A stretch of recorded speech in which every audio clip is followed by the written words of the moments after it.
For those of you who don't know who Malcolm Gladwell is, I'll take 20 seconds on Malcolm Gladwell. I've got one of his books over my shoulder, one of my favorite books of all time, David and Goliath, where he takes the classic story from the Bible, which is also a historical story, and he breaks it down. It's fabulous. He's a author of Tipping Point, is another one of his wildly popular books. Blink. But I would say he's probably one of the most influential writers over the last 2 decades. I don't think that's an exaggeration. Certainly a thought leader, longtime writer for the New Yorker.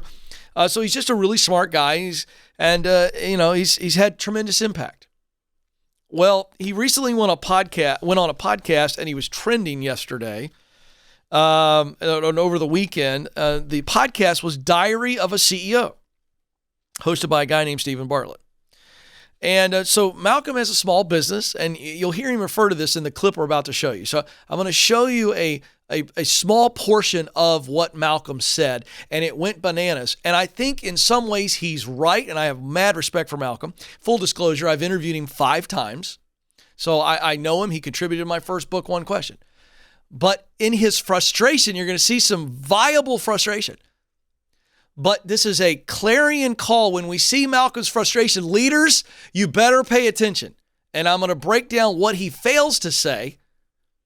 And those of you who are in this situation where I only want to work remote and I feel like I'm stuck or I'm disconnected, there's some valuable stuff here. So let's start this, and I'm going to pause it maybe once or twice.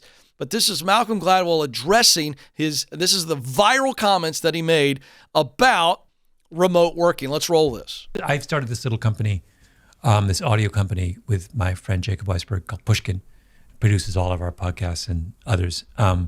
And, we've noticed that the people, like every small company, we have people who come and go. And the people who go are the ones who, this is an obvious observation, but it's an interesting one. The people who have tended to leave are the ones who are the most socially disconnected from the organization. So who came into the office the least, or who were based in another city and we hired them largely to do remote work, or they don't feel, it's very hard to feel necessary when you're physically disconnected.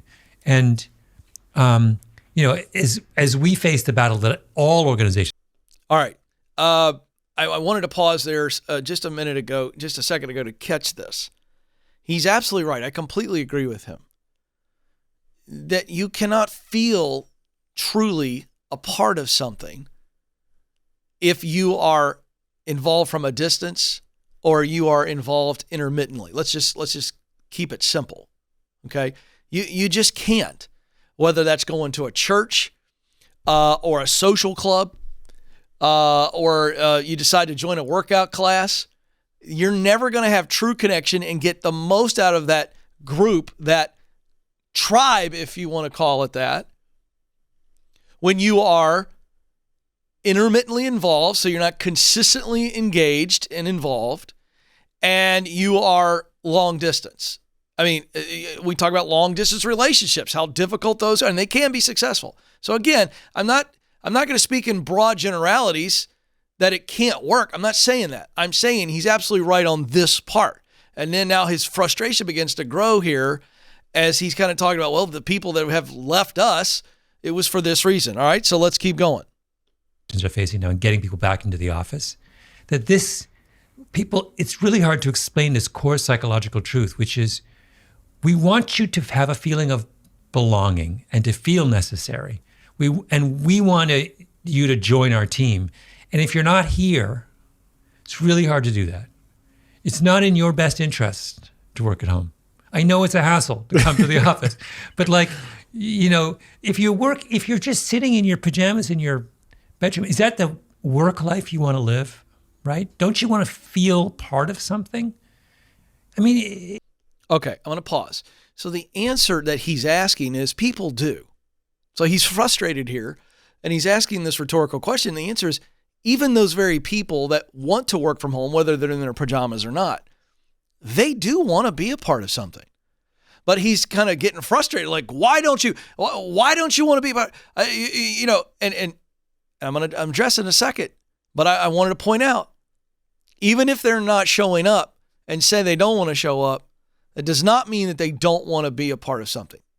All right, let's keep going. I'm really getting very frustrated with the inability of people in positions of leadership to explain this effectively to their employees. That if we don't feel like we're part of something important, what's the point? You're not just doing this to get a pay. If it's just a paycheck, then it's like, what have you reduced your life to? Okay, so therein, you can see all of his frustration really kind of culminates in that moment. And keep in mind, he starts off talking about his own company and how they're struggling with this. And he says, I'm frustrated with leaders' inability to kind of explain this to people. But I think that's the wrong thing that leaders need to be trying to explain. I don't think his frustration ought to be with leaders in explaining to other humans that you were made to connect and that you are a relational creature first and foremost that longs to belong. I don't think you have to explain that to people. I really think they inherently know that. Here's what leaders have to do. And Malcolm in his own leadership of his company need to be addressing this. And Malcolm, I know this because I've interviewed him, but he comes from a Episcopalian, a priest family. Like there's a lot of Episcopalian priests in his family. Let me tell you this about church. Whether it be an Episcopal church, a Catholic church, a Baptist church, a Lutheran church, it doesn't matter. Here's what I know. Pastors don't spend their time trying to explain to people how important it is that they just come to church. Pastors have to feed the flock. They got to give people something that they want to eat. So people come to church, okay, because they think it's good for them. Not because you convinced them that they need to be a part of a bigger group. I mean, I'm just being honest. If someone feels spiritually and emotionally like going to church and sitting in a church service is helping them get where they want to be spiritually or relationally, then they come to church. But you're not going to convince people to come to church just because, hey, I mean, what, you don't want to be spiritual? And that's essentially what my friend is saying. Well, wait a second. Leaders, it is incumbent on you to say, hey, this is the job we have. And this is what the job does. And this is the output of the job. And if that's something you want to do, if you connect to this kind of work, boy, I'll tell you, we want you in here. And here's what it's like to work in this building. This is what the relational component is like. This is how we as leaders treat you. And we're not going to offer remote, but when you're here, let me tell you something. You're going to feel better about the work you do and about yourself. You have to create an environment where they go, I want to work in that company because it gives me a better life. That's the frustration that needs to be dealt with.